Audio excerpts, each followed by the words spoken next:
السلام علیکم مینوال، امید لرم چې تاسو ټول به جوړ به وئ. سخیل خلک خپل دوه ورونه ډېر بې دردۍ سره قتل کړي دي. د دغه ورونو دغه ګناه وه چې سخیل ته به یې همیشه دپاره نصیحت کول.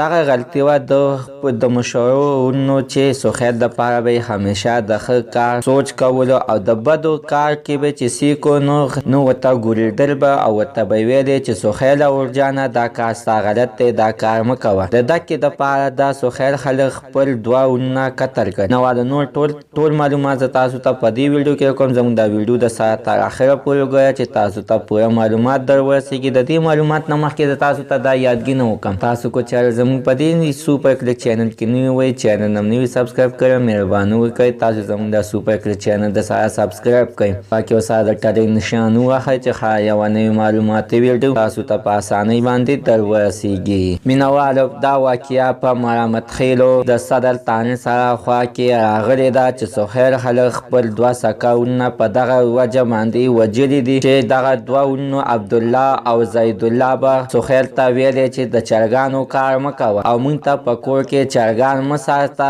ځکه چې دلته کې ډېر بدبوی وي او د دې نه بیماري خورېږي. په سخیل باندې دا خبره ډېره بده لګېدلې ده. سخیل تمانچه مشین راغوستی دي او په خپلو دواړو ورونو باندې فایرنګ کړی، خو د فایرنګ په دوران کې زیدالله او عبدالله دواړه قتل شوي دي او ډېر سخت بې دردۍ سره قتل کړي. مینوالو، د داسې ډول په باره کې ستاسو څه خیال دی چې سخیل ته د اخر کومه سزا ورکړل شي؟ مینوالو، زموږ د سره نننۍ معلومات ته د دې ځای پورې د نوي معلومات دپاره د سره زموږ د سوپر کلیک چینل د سره سبسکرایب کړئ، خوا کې ورسره د ټلۍ نشان ووهئ چې هر یوه نوې معلوماتي ویډیو تاسو ته په اسانۍ باندې در ورسېږي.